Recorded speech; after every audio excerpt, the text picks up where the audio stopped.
మౌనం వీడని కేసీఆర్ కవిత వ్యాఖ్యలపై ఎందుకు స్పందించడం లేదు? ఎమ్మెల్సీ కామెంట్స్తో పార్టీకి పూడ్చలేని నష్టం, కూతురు అయినందునే చర్యలు తీసుకోవడం లేదా?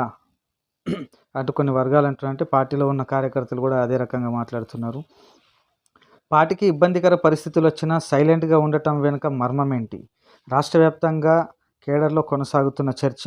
గతంలో నరేంద్ర, ఈటల, విజయశాంతిపై క్రమశిక్షణ చర్యలు, ఎమ్మెల్సీకి షోకాజ్ అంటూ ప్రచారం, నేటికి ఫామ్ హౌస్ నుండి వెలువడని ప్రకటన అని చెప్పేసి మనం ఇక్కడ వార్తను చూస్తున్నాం. ఇంతకుముందు ఈటల రాజేందర్ కానీ, విజయశాంతి కానీ, ఇంకొంతమంది అయినా సరే వాళ్ళ మీద వాళ్ళతో ఏ తప్పు చేయకున్నా కానీ తప్పు చేసిర్రు, క్రమశిక్షణ చర్యలకు ఇదైనరు అని చెప్పేసి పార్టీకి వ్యతిరేకంగా పనిచేసిరని వాళ్ళని పార్టీ నుంచి తీసేయడం జరిగింది. 2 రోజులుగా బీఆర్ఎస్ ఎమ్మెల్సీ కల్వకుంట్ల కవిత చేస్తున్న వ్యాఖ్యలు రాష్ట్ర వ్యాప్తంగా పార్టీలో ప్రకంపనలు సృష్టించాయి. ఏకంగా కేటీఆర్, హరీష్ రావును ఉద్దేశించే ఆమె కామెంట్స్ చేశారంటూ కేడర్లో తీవ్ర చర్చ జరుగుతోంది. కవిత వ్యాఖ్యలు పార్టీకి పూడ్చలేని డ్యామేజీని సైతం తెచ్చిపెట్టాయి. ఇంత జరుగుతున్నా అధినేత కేసీఆర్ మాత్రం సైలెంట్గానే ఉండిపోయారు.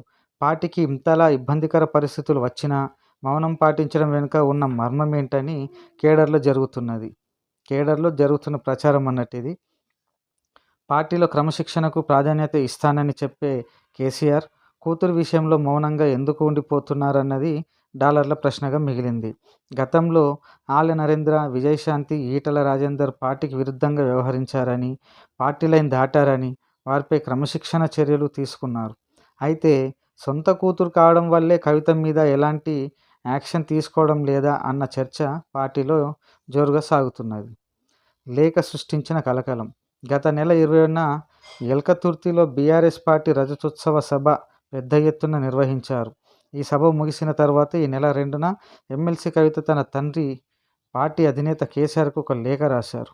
ప్రధానంగా రజతోత్సవ సభ పాజిటివ్, నెగిటివ్ పాయింట్లను ఆమె లేఖలు ప్రస్తావించారని చెప్పేసి ఇక్కడ వార్తను చూస్తున్నాం. మొత్తానికైతే కవిత ఈ రకంగా మాట్లాడినా, ఈ రకంగా ఇది చేసినా కానీ ఆమె మీద ఎటువంటి షోకాజ్ నోటీస్ లేవు, ఆమెను పార్టీ ఎటువంటి క్రమశిక్షణ చర్యలు తీసుకోవట్లేదని చెప్పేసి మనం వార్తను చూస్తున్నాం.